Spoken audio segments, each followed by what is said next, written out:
What is up, everybody? Welcome to the Happy Hour Hoops pregame show. It's a little later than happy hour tonight, but we're gonna make do with what we got here. Welcome, everybody. Tonight we have the Utah Jazz, the red hot Utah Jazz, traveling to New Orleans to battle with Zion Williamson, the red hot Zion Williamson, who we are going to get to here in a second, and the New Orleans Pelicans at 8:00 tip on NBA TV. Dunny, but first we're going to start off here with Dunny with a word from our sponsors. Yes, guys, we cannot forget that Happy Hour Hoops and Trainwreck Sports are brought to you by Manscaped. Manscaped is the best in men's below-the-waist grooming. Manscaped offers precision-engineered tools for your family jewels, and Manscaped's just great. I talked about it. I talk about it every time we do one of these things, but I really do appreciate the attention to detail in their technology. I love the features like the light, the waterproof technology so you can groom in the shower. So everybody go check out Manscaped. If you use the code TRAINWRECK at manscaped.com during checkout, you can get 20% off and free shipping. But let's get into some Jazz Pelicans, Jake. Like you said, the Utah Jazz are red hot, and I feel like we've been talking about the Utah Jazz being red hot since like the second week of this season. But yeah, I mean, it for sure should be a good one, whether or not these two teams' records are a little lopsided. You just got to love the talent on both sides. Well, lately it just seems like it's been. I mean, it hasn't been really been clicking on this. I guess in the results for the Pelicans, like you said, they're 14-19. They're battling for a playoff spot, and that's why these games are more important than any other time now. But Zion, All-Star Zion, who's been named to the All-Star team, well deserved, has really just found his groove. I would say like the last 10 or 15 games, and really just you've seen the dominant force that we're used to seeing.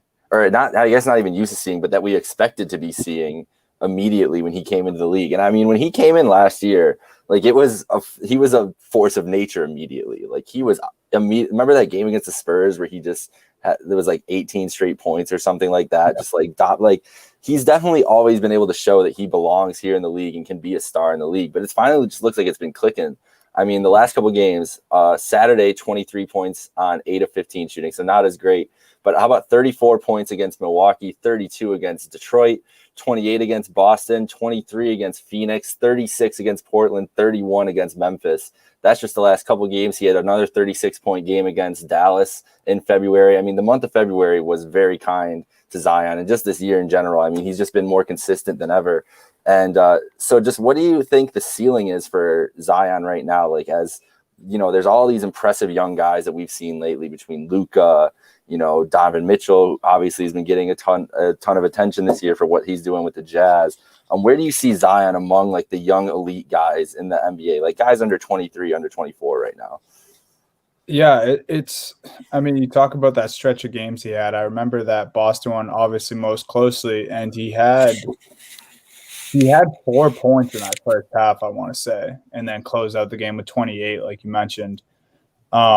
And that was the only time I really sat down and watched a full game of Zion and was able to dissect. But I mean, outside of him not being able to shoot really consistently from outside, I think you got to put him up there with all those other guys who are, under 23 years old, like you mentioned. But I think the thing about him having a poor jump shot and him being, discredited, his game being discredited because of that is, well, you can compare it to other things. I mean, there's so many things that these other guys who can shoot the basketball that they can't do what Zion's doing, and that's just because you can't teach size, and Zion just has that. I mean, he's a force who can move so fast, and he has great footwork for, it only being a little bit into his second year in the league. So, I mean, he's right up there with these guys. It just really depends on the right fit. And we're seeing him start to be a little more comfortable in New Orleans. And, I mean, you mentioned his stats in the month of February. I mean, it's certainly showing. I mean, are all the pieces around Zion in New Orleans working right now? Maybe not. And maybe that's where they have to look at a roster change. But, yeah, Zion's definitely one of the bright spots here.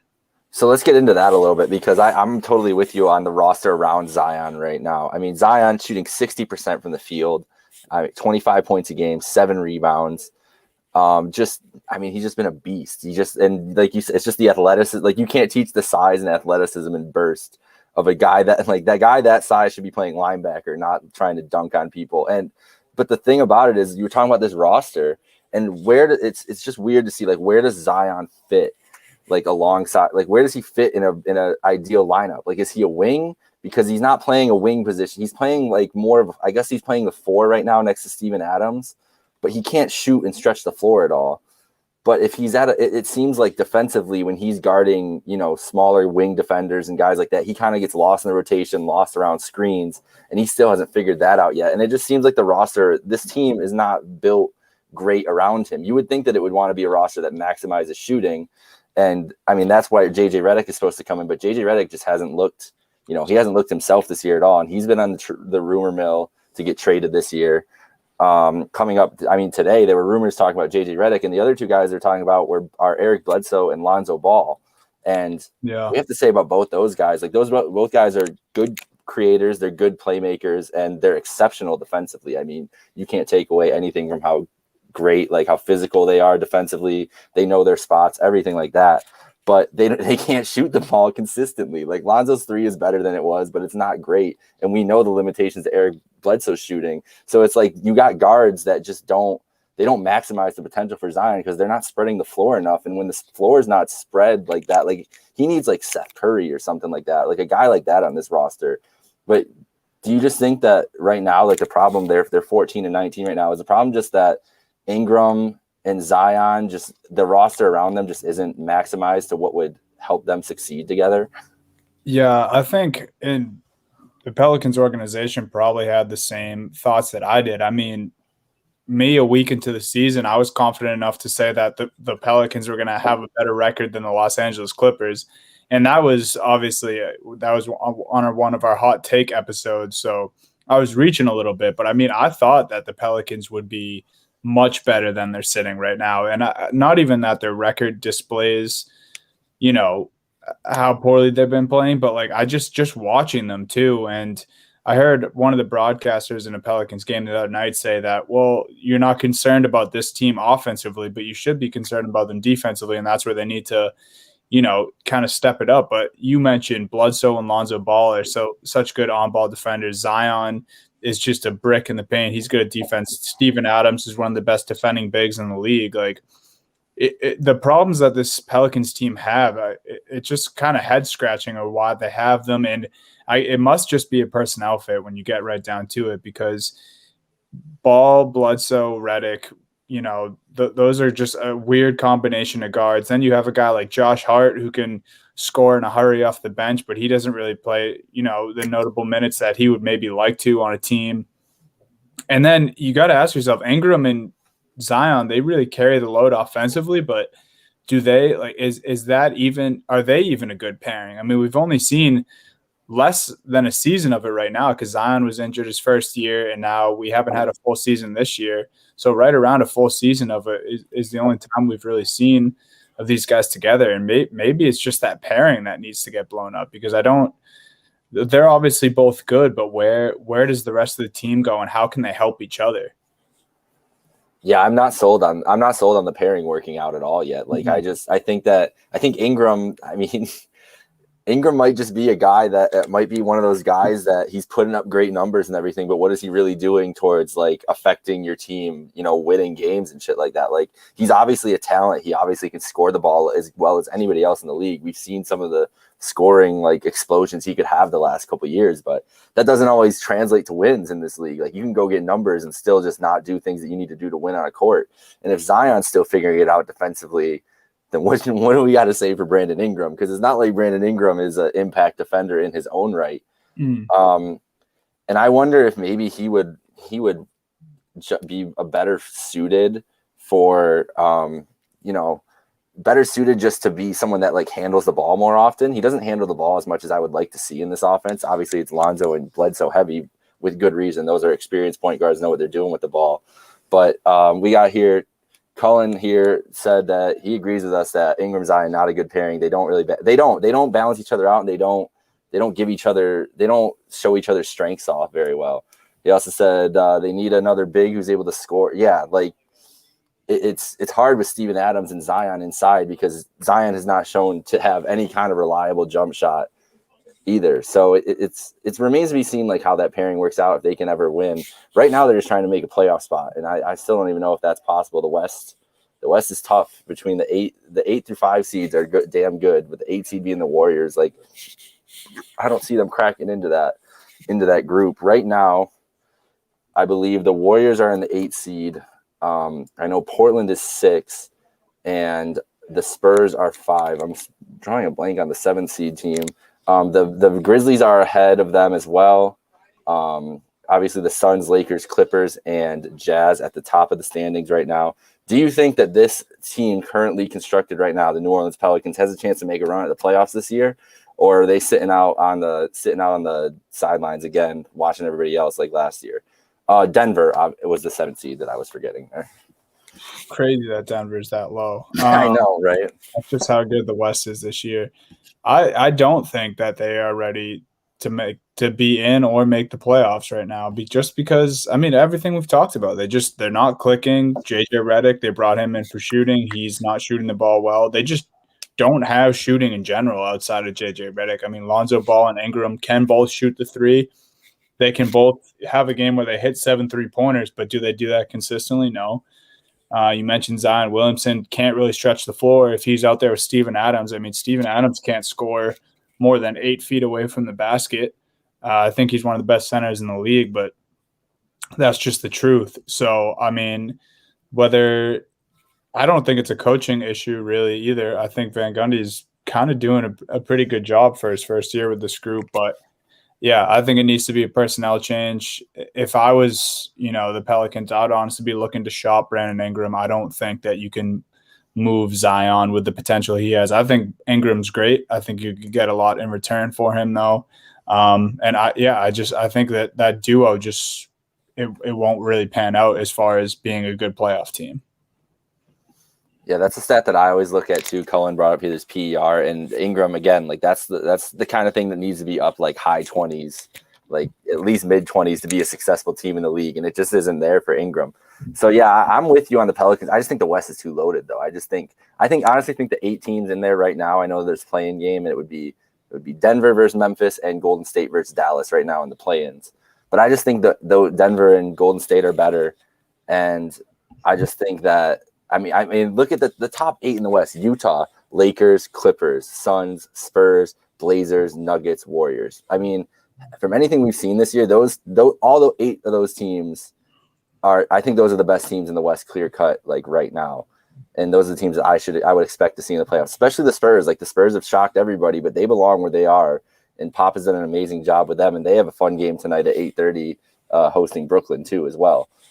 So the West is just tight, man. It's just going to be tough. The Pelicans got to go, and they got to win these games against these teams in the second half. Like you're going to have to start making up ground now, and of course, that'll transition into the team we've been talking to the last couple of weeks. I feel like all these shows have been about the Jazz lately, but they're well deserving, man. I mean, well deserving. So the Jazz are here, man. We know we're expecting big things out of them coming up in the playoffs this year. Like if they do this and they don't finish with anything, we know how we're going to talk about them. I'm on the record for saying I think they're the Milwaukee Bucks for the last 2 years, but that remains to be seen coming up.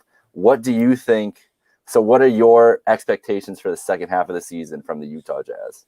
And do you think that they will adjust to being title contenders well?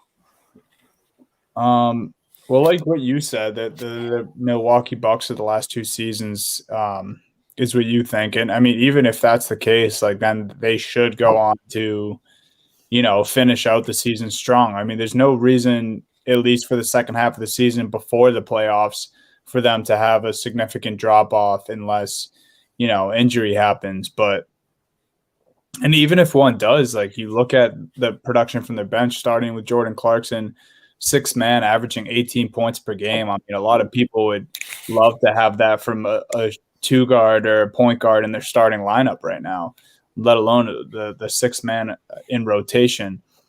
So, I mean, this is the things we've kind of talked about and why they've been able to succeed all year. And it's just them having literally everything. They have an answer to everything. Yeah. Bench depth, size, Yeah. defense, pace of play. Like, they literally just hit on all cylinders, and it was just super overlooked. I mean, everyone's like, oh, the Jazz is making small moves this offseason, but those small moves paid off. I mean, having Ingles and Bogdanovich both is just massive for this team. Donovan Mitchell, I mean, Shaq can't say enough about how underprepared Mitchell is, but he's just great. And Rudy Gobert got a bag this offseason, and now he's, probably going to be Defensive Player of the Year again, because that's what Gobert does best. But I don't see a fall off happening until, I could see them losing in the playoffs still. Yeah, 7 games is a big series, and we saw that last year.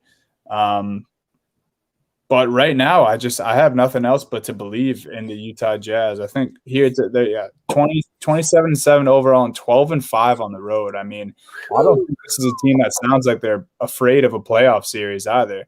12-5 on the road. I mean, we're talking no fans, obviously COVID season still, but Utah Jazz are for real. They're for real.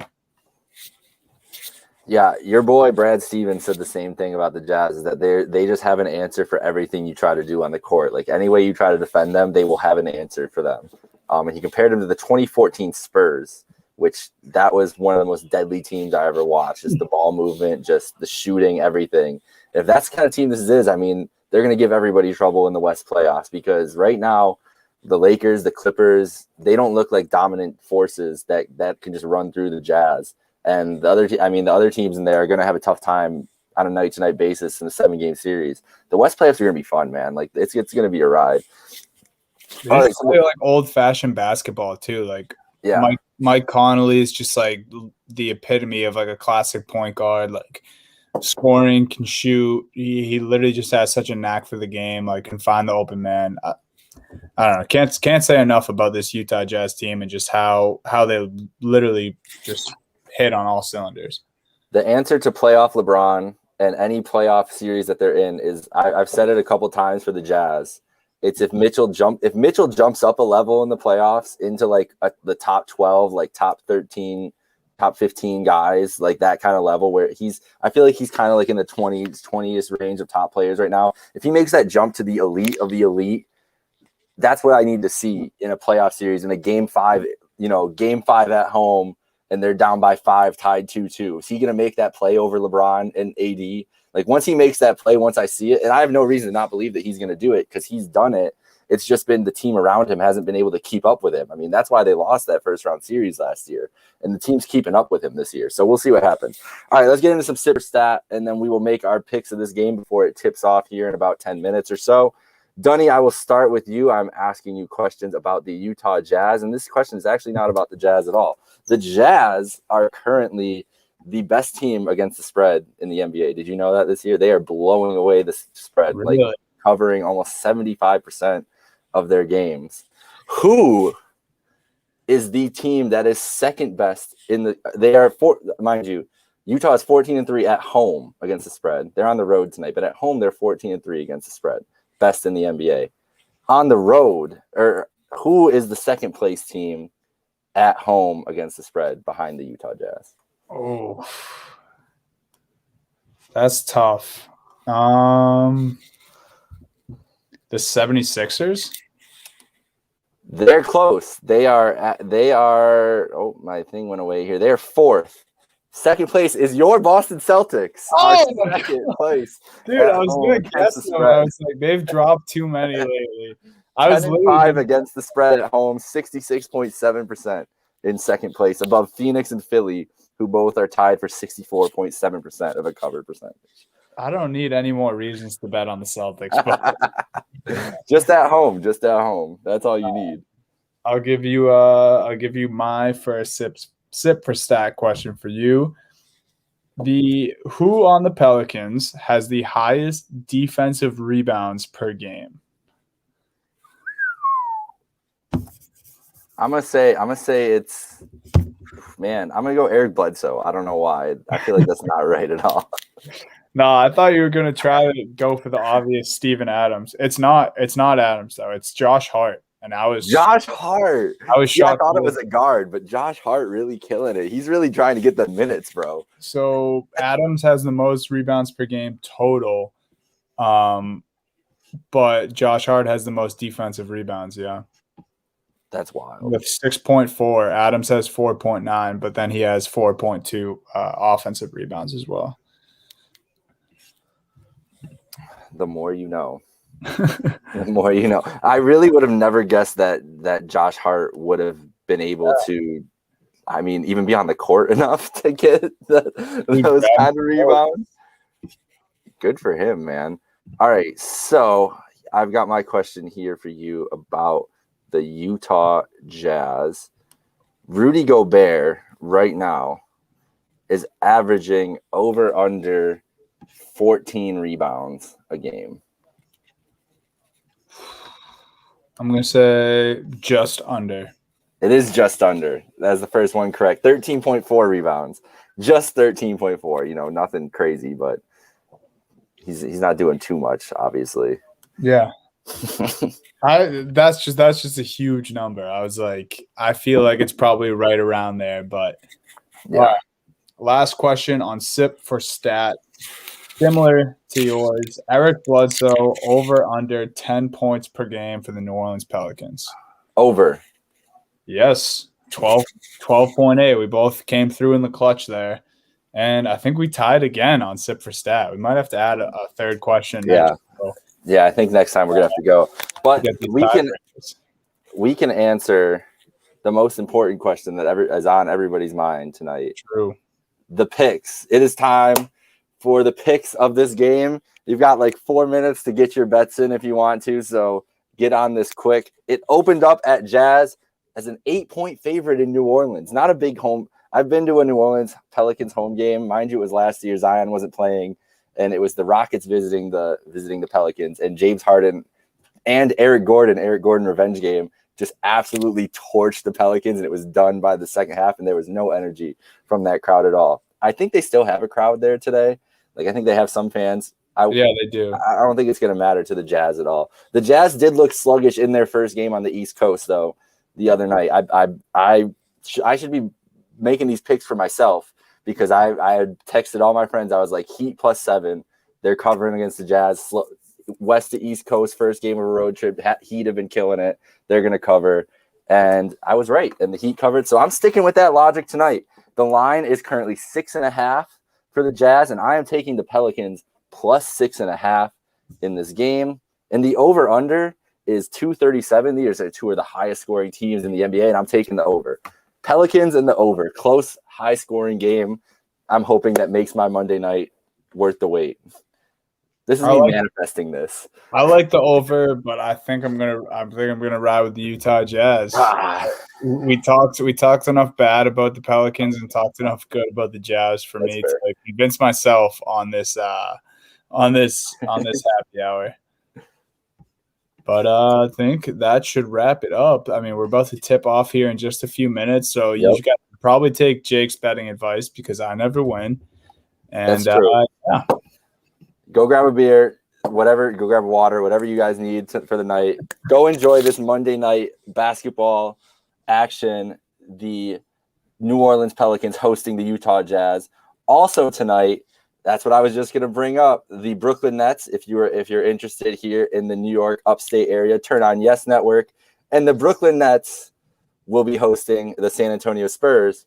And the next time you'll catch us here on Happy Hour at our Happy Hour Hoops pregame show will be Wednesday night to get ready for those Brooklyn Nets. And a guy, I don't know if you guys have heard of him. His name's James Harden. He's going back to Houston, Texas for the first time. Houston, we have a problem. It's going to be a fun one on Wednesday night. But that's it for us. I'm going Pelicans +6.5. Dunny's going Jazz. Enjoy the game tonight, guys. See ya.